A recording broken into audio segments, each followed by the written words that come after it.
এগুলা কোন ধরনের বিচার? আমরা স্টুডেন্ট কিছু করি না, ওরা ঝামেলা করছে, ওরা ঝামেলা করে স্টুডেন্টদের গায়ে হাত তোলা হইতেছে। পুলিশ লাঠি দিয়ে মাথায় মারতেছে, এখন আবার ওই যে স্টুডেন্টদেরকে হারাইয়া দিতেছে, মেরে তাড়াইয়া দিতেছে। মেয়ের উপরে কিভাবে হাত তোলে? মেয়ের উপরে হাত তোলা হয়েছে, এটা পুলিশ, ওনার মাথায় চেঞ্জ আছে, এগুলি কিভাবে মেয়ের উপরে হাত তোলে? গাড়িতে তো মেয়ের উপরে কিভাবে হাত তুলবে? এখানে কোনো জ্ঞান কি হয়েছে? আর এমনি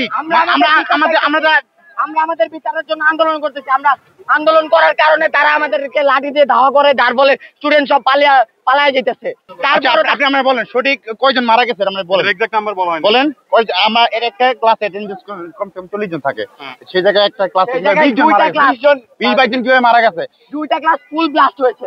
আমরা খবর পাইছি, আমাদের স্টুডেন্ট এখানে ছিল রাতে 2টা বাজে।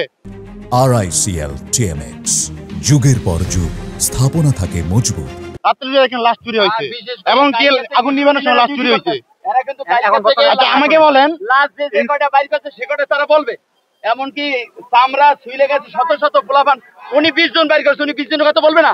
এই লোক তো পোলাপানের গায়ে, ছাত্রদের গায়ে পুলিশ লাঠি চার্জ করতে পারে না, নাই।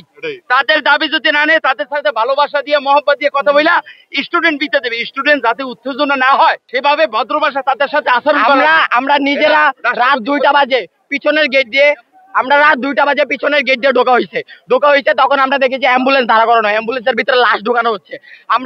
আমরা যখন গেছি আর্মি আমাদের জিজ্ঞাসা করে তোমরা এখানে কি করো। আমরা যখন বের হইতে চাইছি তারা আমাদেরকে বের হইতে দেয়নি।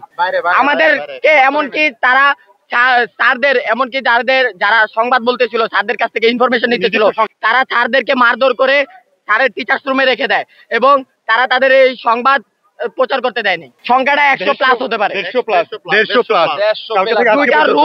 দুইটা রুমের একটা বাচ্চাও বাঁচে নাই। শুধু রুম না, গার্ডিয়ান ছিল, এখানে শিক্ষক ছিল, 2জন শিক্ষক মারা গেছে, গার্ডিয়ান ছিল, তারপর 2টা রুম। সন্তানকে খুঁজে পাচ্ছে না, এটা কোনো কথা? একজন শিক্ষক মারা গেছে, আরেকজন হসপিটালে আছে। আর একজনের দেখলাম, আপনি আমার সাথে কথা হয়েছে, ওনার সন্তানে মেয়েরে পাইছে তালাশ করে, ওনার পরিবারের এখন পর্যন্ত উনি তালাশ করে পায় নাই।